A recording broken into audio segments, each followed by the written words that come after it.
अब ये वाले लेक्चर में हम लोग बात करेंगे रेस्पिरेशन के बारे में।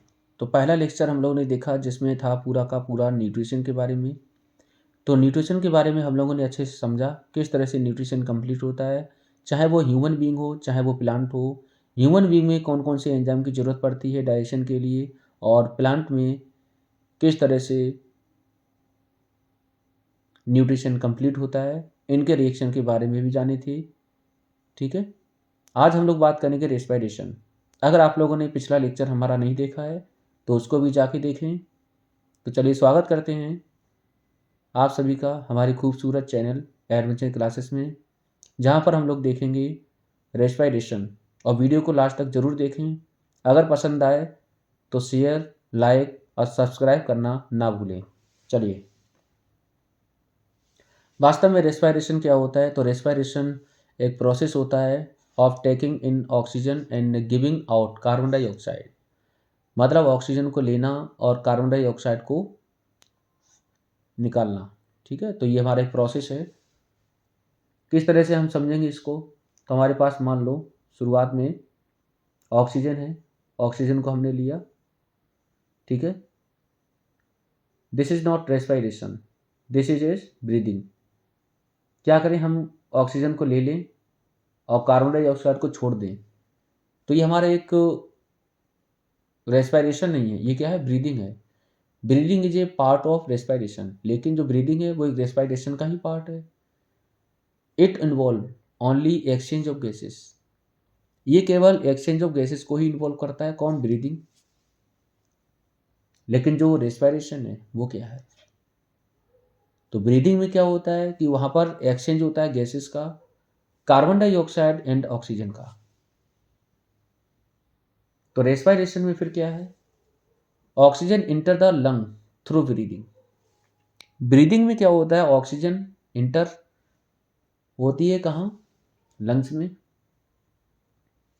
From the lung oxygen enter the blood, उसके बाद कहाँ पहुंचता है? ब्लड में पहुंचता है।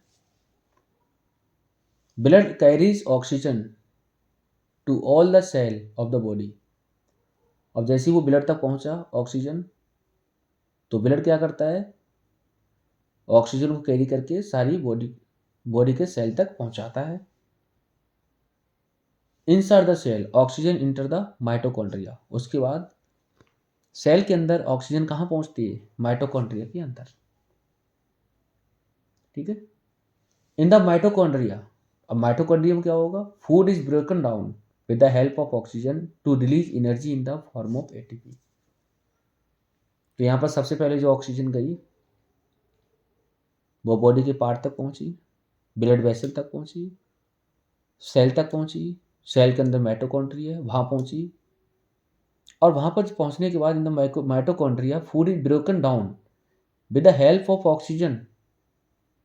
अब यहाँ पर ऑक्सीजन की हेल्प से जो भोजन टूटेगा, ब्रेक होगा, और उस दौरान जो एनर्जी निकलेगी वो एनर्जी हमारी किस फॉर्म में होगी? एटीपी, एडेनोसाइड ट्राइफॉस्फेट, जो हम पहले लेक्चर में बात कर चुके हैं। ठीक है, carbon dioxide and water vapour are given out as by product. और यहाँ पर जब ऑक्सीजन टूटेगी, ऑक्सीजन के थ्रू जब टूटेगा फूड, तो यहाँ पर कार्बन डाइऑक्साइड और वाटर प्रोडक्ट के फॉर्म में निकलेंगे। They are given out through the breathing, और ये ब्रीदिंग के थ्रू निकलते हैं बाहर। यहाँ से हम क्या समझिए कि जो ऑक्सीजन हम लेते हैं वो कहाँ जाती है? वो ब्रेक डाउन करती है भोजन को, हेल्प करती है ब्रेक डाउन कराने में। उसके बाद जो बाई प्रोडक्ट होता है वो निकलता है हमारा कार्बन डाइऑक्साइड और वाटर। तो कार्बन डाइऑक्साइड जो है वो हम क्या करते हैं? बाहर निकालते हैं। तो ब्रीदिंग एक रेस्पिरेशन का ही पार्ट है, डिपेंडिंग अपॉन द प्रेजेंस और एब्सेंस ऑफ ऑक्सीजन। तो यहाँ पर ऑक्सीजन की प्रेजेंस और एब्सेंस के हिसाब से रेस्पिरेशन कितने टाइप के होते हैं? दो टाइप के होते हैं। पहला होता है तुम्हारा इन द प्रेजेंस ऑफ ऑक्सीजन, जिसे हम बोलते हैं एरोबिक रेस्पिरेशन। एक होगा इन द एब्सेंस ऑफ ऑक्सीजन, जिसे हम बोलेंगे एन एरोबिक रेस्पिरेशन। एरो का मतलब होता है in the presence of air, an aero का मतलब होता है in the absence of air. Phase of respiration कौन से हैं? We saw that breathing is a part of respiration, it involve only exchange of gases. तो ब्रीदिंग हमारा एक पार्ट है रेस्पिरेशन का, जो केवल इन्वॉल्व होता है ऑक्सीजन को एक्सचेंज कराने, गैस का exchange. Actual respiration involve release of energy inside the cell. और रेस्पिरेशन क्या होता है एक्चुअली? जो सेल से एनर्जी जो निकलती है ब्रेक करके, so we can also call it is cellular respiration. इसीलिए नाम क्या रखा गया? Cellular respiration. Therefore we can say that respiration phases के हिसाब से क्या है? ब्रीदिंग और सेलुलर रेस्पिरेशन, दो फेज है इसके पास। एक होता है एक्सटर्नल, एक होता है इंटरनल। तो ब्रीदिंग को ही हम बोलते हैं एक्सटर्नल और सेलुलर रेस्पिरेशन को हम बोलते हैं इंटरनल, क्योंकि सब कहाँ होता है? अंदर होता है। और ये कहाँ होता है? बाहर होता है। Exchange of gases in a particular pathway, और यहाँ पर release of energy in the form of ATP. तो सेलुलर रेस्पिरेशन में रिलीज होता है क्या? एनर्जी। किसके फॉर्म में? एटीपी के फॉर्म में। और ब्रीदिंग में गैसेस का एक्सचेंज होता है। It take place in respiratory system. ये कहाँ होता है? रेस्पिरेटरी सिस्टम के अंदर होता है। और ये चीज़ कहाँ होती है? माइटोकॉन्ड्रिया के अंदर होती है। तो ये दोनों फेजेस के हिसाब से अगर देखें तो ब्रीदिंग और सेलुलर रेस्पिरेशन अलग अलग होता है। रेस्पिरेशन के ही पार्ट हैं लेकिन फेज अलग अलग है। तो रेस्पिरेटरी सिस्टम और माइटोकॉन्ड्रिया के अंदर होता है ये अलग अलग। अब हम लोग बात करेंगे कि ब्रीदिंग या फिर कहें एक्सचेंज ऑफ गैस डिटेल में। First we will study exchange of gas in animal. Animal में पहले देखेंगे हम लोग। Different animal have different organ for respiration. For example, जैसे एक्वाटिक एनिमल जो हैं वो गिल्स के थ्रू क्या करते हैं? कंप्लीट करते हैं। टेरेस्ट्रियल एनिमल क्या होते हैं? रेस्पायर करते हैं लंग्स के थ्रू। और जो एम्फीबियन एनिमल रेस्पायर करते हैं थ्रू स्किन। किसके थ्रू? स्किन के through. First we will learn exchange of gas aquatic animal. Aquatic animal की बात करते हैं तो जो पानी में जलीय जीव जो होते हैं एक्वाटिक एनिमल ऑक्सीजन का प्रयोग करते हैं जो कि पानी में डिजोल्व होती है। पानी में डिजोल्व होती है ऑक्सीजन, उसका प्रयोग करते हैं। The solubility of oxygen in water is much lower. यहाँ पर जो सॉल्युबिलिटी होती है ऑक्सीजन की वो बहुत कम होती है। So the amount of oxygen available is much lesser than air. तो यहाँ पर जो एयर के कंपेयर में पानी के अंदर बहुत कम ऑक्सीजन प्रेजेंट होती है क्योंकि सॉल्युबिलिटी वहाँ पर कम होती है पानी में। ठीक है, तो सबसे ज़्यादा कहाँ होती है? एयर में होती है। Hence the rate of breathing is faster in aquatic animal. तो यहाँ पर जो एक्वाटिक एनिमल होते हैं, एक्वाटिक एनिमल होते हैं पानी के अंदर जो रहते हैं, उनको उनका जो ब्रीदिंग है सिस्टम वो फास्ट होता है। क्यों? क्योंकि उन्हें जल्दी जल्दी ऑक्सीजन की जरूरत पड़ेगी और इतना ऑक्सीजन वहाँ पर प्रेजेंट नहीं है। तो अगर भाई बाहर है, टेरेस्ट्रियल की बात करें तो वहाँ पर ऑक्सीजन बहुत बड़ी मात्रा में प्रेजेंट है। ठीक है, स्पीड ऑफ ब्रीदिंग, मतलब स्पीड ऑफ ब्रीदिंग क्या होगी? एक्वाटिक के लिए ज़्यादा होगी, टेरेस्ट्रियल के लिए क्या होती है? कम। ठीक है, first take in the oxygen rich water through the mouth and release it over the gill. तो माउथ के थ्रू क्या करता है? वो लेता है और गिल्स के थ्रू वो छोड़ती है। तो ये होते हैं गिल्स फिश के। ठीक है, through the gills oxygen from the water enter the blood and carbon dioxide from the blood enter the water. तो ये पूरा प्रोसेस है। This water containing carbon dioxide then leave out from the gills. ठीक है, this process take place through the diffusion. तो ये diffusion का मतलब होता है movement from high concentration to low concentration. ये सब लोग जानते होंगे, बायोलॉजी में पढ़ रखा होगा आप लोगों ने। ठीक है, तो जैसे कि मान के चलो हम लोग लेते हैं, जब गैस को लेते हैं, कार्बन डाइऑक्साइड को छोड़ते हैं, तो ऑक्सीजन को लेने के लिए हमें क्या है? थोड़ी सी ताकत लगानी पड़ती है। उसके बाद क्या है? कार्बन डाइऑक्साइड अपने आप निकल जाती है। ठीक है, तो कंसंट्रेशन का ही हिसाब है ये। The concentration of oxygen is more. तो यहाँ पर कंसंट्रेशन क्या है? ऑक्सीजन का ज़्यादा होगा कंपेयर टू ब्लड। ब्लड के कंपेयर में 100 ऑक्सीजन इंटर द ब्लड, इसलिए क्या है? ब्लड के अंदर ऑक्सीजन चली जाती है। The concentration of carbon dioxide more in blood as compare to water. So carbon dioxide enter the blood, water. Exchange of gases in terrestrial animal.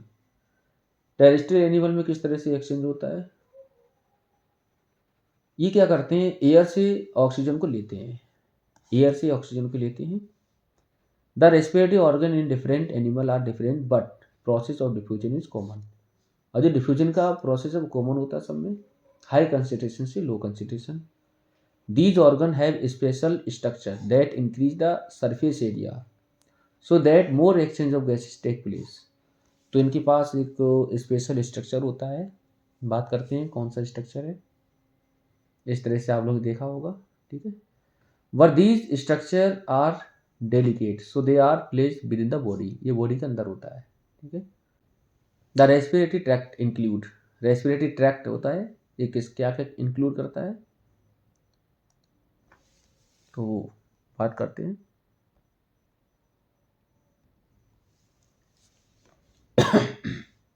सबसे पहले क्या होती है, नॉस्ट्रिल, उसका फेरिंग्स, लैरिंग्स जिसे हम वॉइस बॉक्स बोलते हैं, ट्रेचिया, विंड पाइप बोलते हैं जिसे। उसके बाद trachea has ring cartilage which ensure that the air passage does not collapse. तो यहाँ पर एयर पैसेज क्या होता है, कोलैप्स नहीं करता है। उसका ब्रॉन्ची, और उसके बाद क्या होती है, bronchi branches of windpipe, windpipe की ब्रांच होती है। उसके बाद ब्रंचियोल्स, ठीक है, एल्वोली, ये वैल्यू लाइक स्ट्रक्चर होता है। लंग्स, लंग्स आप जानते ही हैं, ठीक है। तो रेस्पिरेटरी ऑर्गन ये है, डायग्राम है। The lung are located in the thoracic cavity, chest, ठीक है। तो ये यहाँ पर प्रेजेंट होता है, ये लंग्स हैं, ये थोरेसिस कैविटी है। जब भी हम लोग क्या करते हैं, व्हेन वी ब्रीथ इन, जब भी हम लोग क्या करते हैं, सांस को लेते हैं, वी लिफ्ट आवर रिब्स, जब सांस को हमने लिया तो रिब्स को क्या करते हैं, उठाते हैं, एंड फ्लेटेड आवर डायफ्राम, और डायफ्राम कैसा हो जाता है, flat. As a result chest cavity become larger, और चेस्ट कैविटी कैसी हो जाती, बड़ी। Because of this air is suck in to the lungs, क्यों, क्योंकि ये लंग के अंदर एयर सक हो रही है। The फिल्स the expand alveoli, alveoli को फिल करने के लिए इस तरह से, ठीक है। तो यहाँ पर क्या है, हम लोग देखो सांस को ले रहे हैं, जैसे सांस को लिया तो फ्लैट हो गया, ठीक है। तो ये होती है एल्वोली, ये ब्रोंची, ये, ठीक है। विंड फाइव ये है, विंड फाइव का क्या है, ब्रांच होता है। ये ब्रोंचियोल्स होते हैं, ब्रांचेज ऑफ ब्रोंची, ठीक है। ये एल्वोली होती है, बैलून लाइक सैक। तो एल्वोली का काम होता है, the thin wall of the alveoli are closely surrounded by a network of blood capillaries, thin blood thin blood vessel. अब किस तरह से गैसेस का एक्सचेंज होता है, तो during the breathing oxygen enter the lung, सबसे पहले लंग में जाता है, एंड देन इनटू एल्वोली। तो लंग में जाने के बाद सबसे पहले, और उसके बाद कहाँ जाएगा, एल्वोली में, ये एल्वोली है। The alveoli are surrounded by the blood capillaries, इसके चारों तरफ ब्लड कैपिलरीज होती हैं, विच कंटेन ब्लड, जिसके पास ब्लड होता है, ठीक है। तो ब्लड कैपिलरीज होती हैं, ब्लड कैपिलरीज ये है, एल्वोली ये है, ये ब्लड सेल है। Hemoglobin present in the RBC of the blood absorb oxygen from the thin wall of the capillaries। अब यहाँ पर क्या है, द हीमोग्लोबिन जो है प्रेजेंट होता है RBCs of the blood, absorb oxygen, oxygen absorb करता है from the thin wall of the capillaries, और जो छोटी छोटी कैपिलरीज होती हैं, ट्यूब होती हैं, वहाँ से एब्जॉर्ब कर लेता है, ठीक है। तो ये आरबीसी है, ये इसके अंदर हीमोग्लोबिन है, ऑक्सीजन को एब्जॉर्ब करा। This oxygen carry to the all tissue of the body, अब ये ऑक्सीजन कहाँ पहुँचेगी, पूरे शरीर में फैल जाएगी।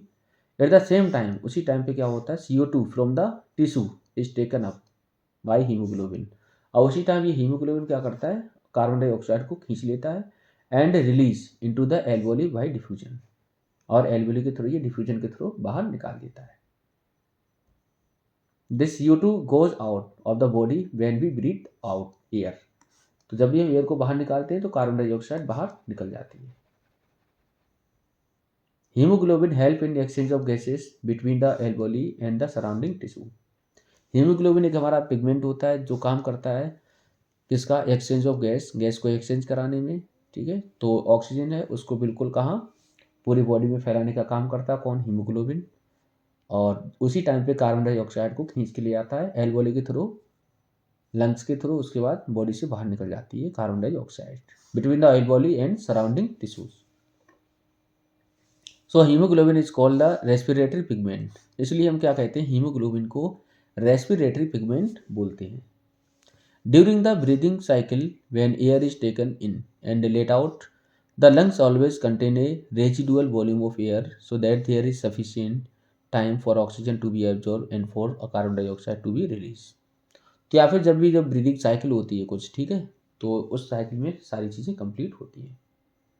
Exchange of gases in plant, plant में किस तरह से होता है, plant do not have respiratory organ, plant के पास कोई भी रेस्पिरेटरी ऑर्गन नहीं होता है जैसे कि ह्यूमन में होता है।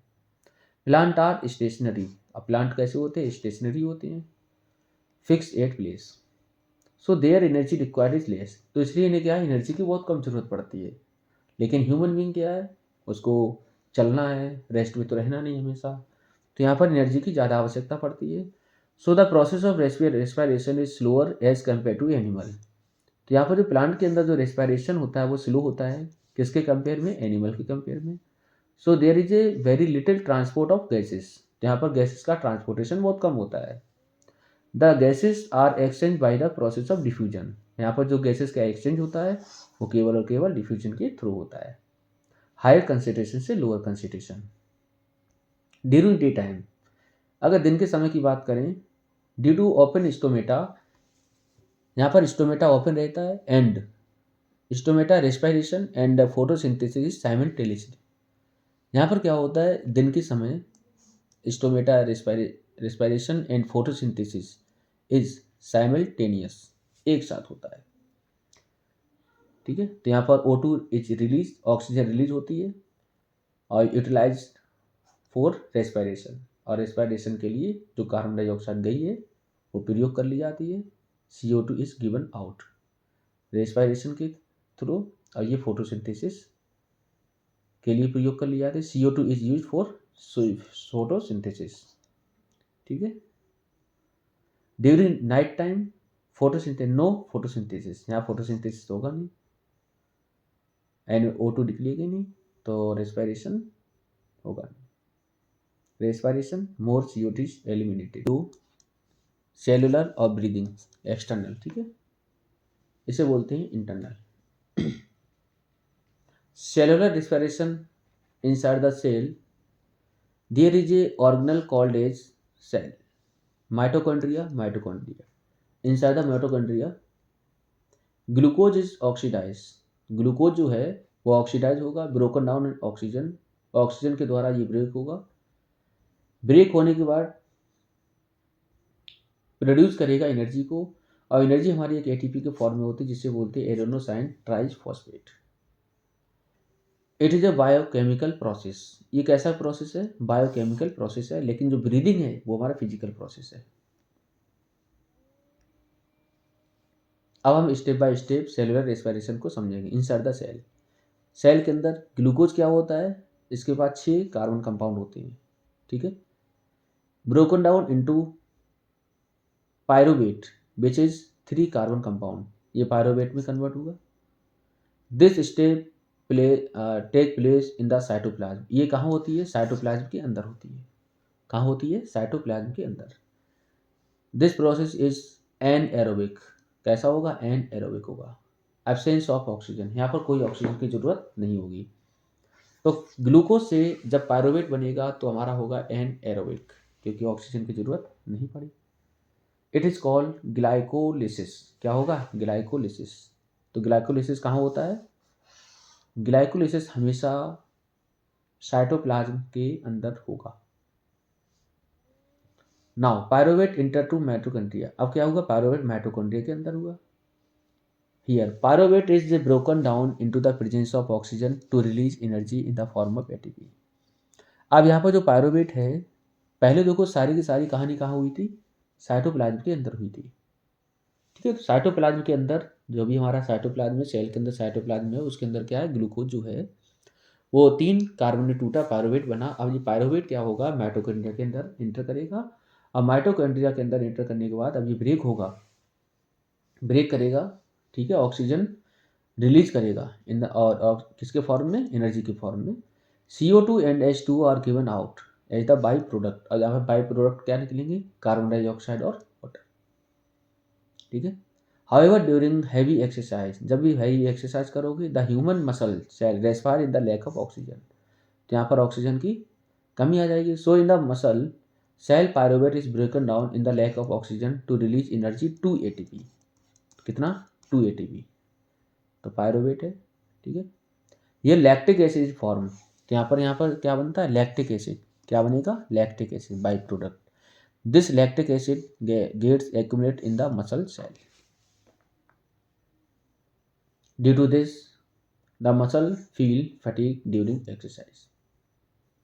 Organism like yeast respire in the complete absence of oxygen. तो यहाँ पर क्या होता है, कुछ हमारे होते हैं कि जो बिल्कुल एब्सेंस ऑफ ऑक्सीजन में ही अपना पूरा कंप्लीट करते हैं, उन्हें हम क्या बोलते हैं। कुछ एग्जांपल है जैसे ईस्ट। तो इन the absence of oxygen ATP का फॉर्मेशन करा लिए, तो यहाँ पर हमेशा किसका फॉर्मेशन होगा, एथेनॉल और कार्बन डाइऑक्साइड का। तो एथेनॉल बनेगा और कार्बन डाइऑक्साइड बनेगा। ठीक है। ये वाले प्रोसेस को बोलते हैं फर्मेंटेशन।